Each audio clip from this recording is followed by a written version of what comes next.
Hello, I'm Adam, and I'm here today to talk to you about racial ideology and racial identity and racial politics. This is a very dangerous trend that has emerged in the United States in the last 30 or so years. And so I wanted to talk about it and break it down and have a discussion about it and understand how dangerous it is for the United States. So what I did is, of course, I created a board here. Um, and basically, in the late 1960s, I would say this change started taking place to become the dominant, I think, intellectual movement in the United States today. There was a change from what had traditionally been and was the founding ideology of the United States, individual identity and individual rights, i.e. freedom, to an idea of racial or collective identity and so-called group rights. Now, of course, there's always been racism in the United States and elsewhere. Anywhere you go, you'll find racism. And perhaps there is something in human nature that makes people, to some degree, racist. Um, but it's generally should be seen as a personal flaw, something to be overcome. And I think if you talk to most people who might catch themselves saying racist or prejudiced things would realize it was irrational, immoral, because it violates the golden rule to treat people how they would want to be treated themselves and seen as a personal flaw in their own character that they need to overcome. Um, but that's not what's happening today. What's happening today is that racism has been elevated to a political ideal, a way to organize people politically. This is very dangerous, extremely dangerous trend in the United States, highly divisive. And history shows that it leads to all kinds of terrible things, violence, national disintegration, interracial crime, all kinds of terrible things. So of course there's always been racism in the United States, and up until, I would say, the late 1960s it started. Racism was seen as sort of a throwback to primitive thinking. It was the sign of a pre-enlightened mind and a personal flaw, again. It was mainly predominant, I would say, in the less educated or fringe parts of society. It was an embarrassment to intellectuals for the most part, because it was seen as irrational and morally wrong. When Thomas Jefferson wrote that all people are created equal and have inalienable rights in the founding document of the United States, I think from that day on, that's been the founding ideology of the United States. And of course, the United States had slavery like everywhere else. Slavery was on every continent through all of human history. But when Thomas Jefferson said those words, and that slavery was on its way out, and almost all of the founding fathers were against slavery, Jefferson included, Washington, Benjamin Franklin, John Adams, Madison, they were all against slavery. Although economically, especially in the South, in the agrarian society, it hung on for quite a while. But again, it was seen as an embarrassment, something to be banished in history. So the United States was not unique in having slavery, but it was unique in getting rid of it and leading the movement to get rid of slavery. But today, racism is not seen as a backwater, an embarrassment, a personal flaw. It's seen as the new political ideal. And today's racism is based on a racist ideology mostly espoused by so-called intellectuals, left-wing intellectuals, those on the political left. Of course, the left and the media always accuses American conservatives of racism, but American conservatism is based on individual liberty, individual rights, small government. It's never had any association with racism in an intellectual way. American conservatism is all about individualism and liberty. But on the political left, historically, because of communism, racism was based around class conscious. Socialism was based around class conscious, class-based socialism. But today, if you meet a class-based socialist, you should really take a picture because they're probably almost extinct. All these socialists and those on the political left have adopted a racial socialism, racial proportionment schemes, racial set-asides, racial ideologies. You can just go to any political campus and see for yourself the organization of the students is done around, mainly around racial identity, racial and collective identity. They all have their groups, they all have their agendas, they all have their professors, they all measure everything according to racial proportionment, racial socialism. And it's very dangerous. And it will get more dangerous in the future as resources become stretched in society. But so today's racism, again, is espoused by the intellectuals. After the Civil War and the end of Jim Crow and the defeat of Nazi Germany, you would think that racism would be banished to the scrap heap of history, but it's not. In the United States, it's actually the dominant ideology of the left-wing establishment, the courts, the universities, the media, the Democratic Party. It's not hard to find these racial factions, and if you don't believe me, just visit any bookstore and go to that, they usually call it a cultural section. It's all divided by these racial factions. Or go to any college campuses and just walk around the groups and see for yourselves, or talk to any professor or the students themselves. And so it's not seen as an ugly throwback or a personal flaw, but the new political ideal. The new political ideal is that individual human beings are not individual entities in their own time and place that objective reality would show us with our own senses.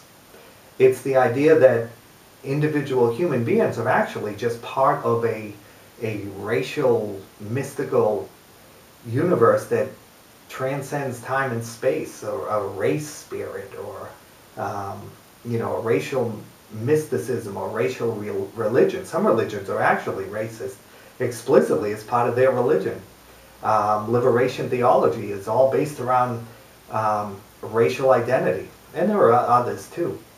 And so what I did is I created, because I don't have enough room on my whiteboard, I created a couple of other charts, and so what I wanted to do is show you, I'll just hold them up here, is that racial ideology, racial politics, and racial socialism, I call it, in the economic realm, although it never stays contained in the economic realm, it always spreads to the political realm, is highly divisive. Of course, we saw that with Nazi Germany, the original identity socialists. Race riots, interracial crime. All kinds of horrible things have happened through history based on racial ideology. And it's irrational and delusional. It doesn't make any rational sense that somebody's race or ethnicity should say anything about who they are as a person or their character. Like Martin Luther King said, his I Have a Dream speech was all based on the idea of the Founding Fathers. In fact, he gave credence to them, that we're all individual human beings and should be judged by the content of our character, not the color of our skin. And he also paid homage to the Christian ideal of that, Christian morality and the Golden Rule, and that we're all God's children. And this idea gets lost under the idea of racial ideology. It's delusional, of course, because the idea that there is some mystical realm where we transcend time and space as part of a race spirit or racial consciousness or racial universe.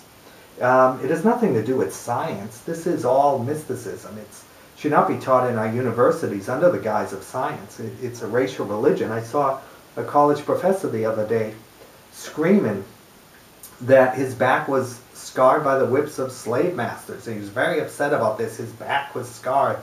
Of course it wasn't. He was existing in 2010, I think it was, when I saw this actually. It was a tape.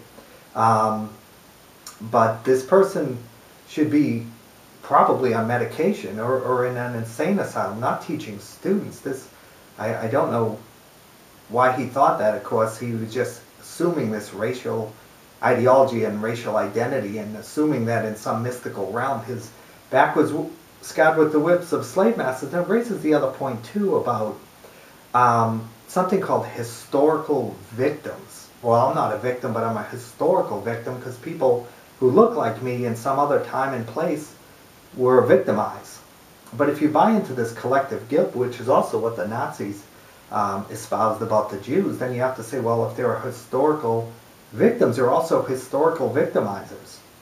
And so there are people walking around, although they've never done anything wrong, are historical victimizers, which of course is the same thing to someone who perceives himself as a historical victim, is very real. You're a historical victimizer. It doesn't matter what you did personally in your own time and place. It's against the founding ideology of the United States, as I said, which is based on individualism and individual rights. It's anti-Christian, by the way, too. I brought this up. Martin Luther King espoused this, that under Christian morality, we will all be judged for our individual sins and virtues and vices in our own time and place, in our own lifetime.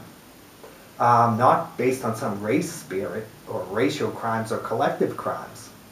So a lot of these groups that sign on to this mysticism, if you're a Christian, but other religions too, it conflicts with your religion. So if you're worshiping the false god of this racial religion, you know, if you're Catholic, a member of La Raza or Mecha, you probably ought to go to confession and search your heart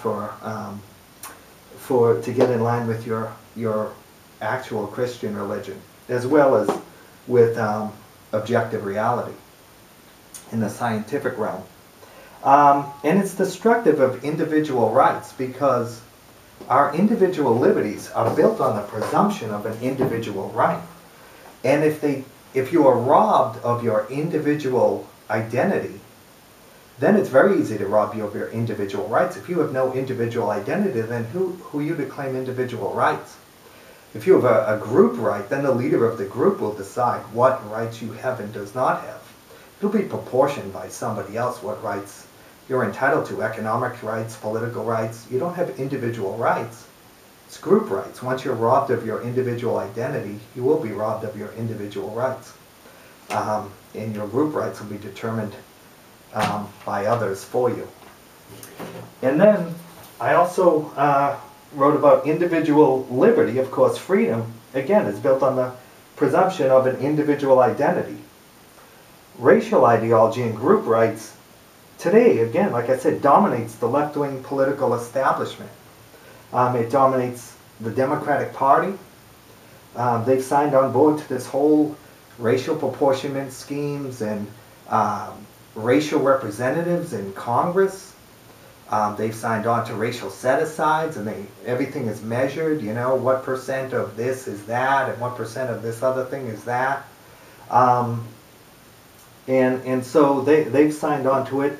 The universities, I mean, that's where all these intellectual movements start and get their start. And they're all about this ideology. Just visit one and go look at the student groups and talk to the professors, and they're all organized along racial ideology, and talk to the students themselves. They almost all buy into this. The courts, of course, have created racial laws and based on race, protected groups. It kind of reminds me of Orwell when he said all people are created equal, but some are more equal than others. And there's a famous scene in the book where they're looking at the Constitution, which in the book was written on the side of a barn, and it had all been changed. And essentially, that's what we're looking at with the courts. Even not just the racial proportionment schemes, but also even democracy itself. If you look, they say, well, this person is underrepresented because there are only so many of this group in Congress, therefore this person is underrepresented. But everyone has a representative in Congress. Every American has a representative in Congress that they vote for in their district. So the idea that your real representative is someone of your race from some other part of the country is something imposed on you. It's not something you chose.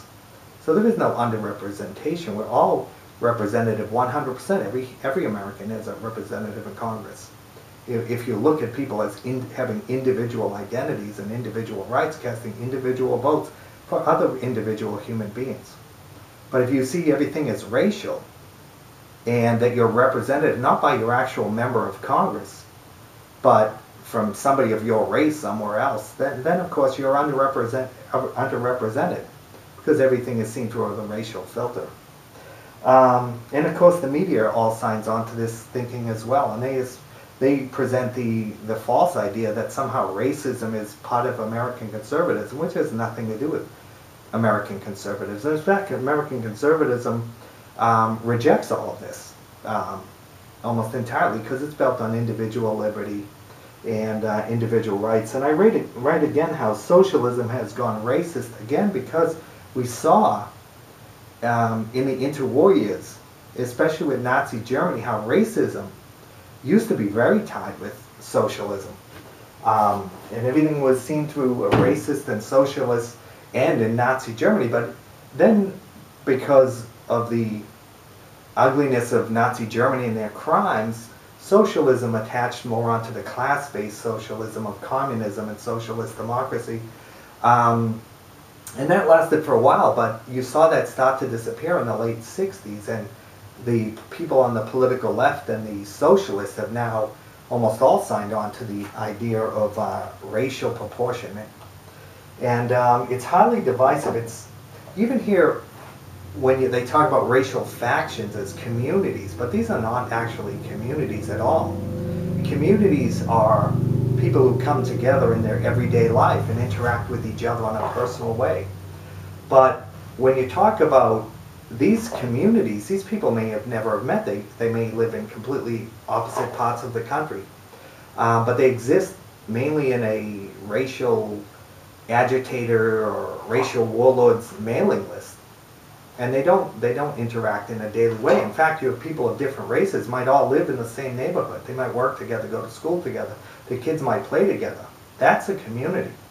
To divide them along racial lines destroys communities. It's very dangerous. It leads to all kinds of horrible things. And again, in the future, as our resources shrink, we're going to see, we could see some very dangerous and ugly things, because again, as the economic pie is expanding, you can buy off all the factions and keep everybody happy. But when the economic resources get strained and we see a shrinking economy and shrinking resources, that's when these racial agitators, racial warlords, whatever you want to call them, will start whipping people up in what I call rage inflation, where they'll get angrier and angrier, and who can turn the most people out in the street and demand the most concessions for their particular faction. And it's a very dangerous phenomenon we may be seeing in the near future with the economic strains in the United States, which is why I wanted to bring up this intellectual invader, as one author wrote it, into our political ideas. And it's very dangerous, and hopefully people begin rejecting it very explicitly. Thank you.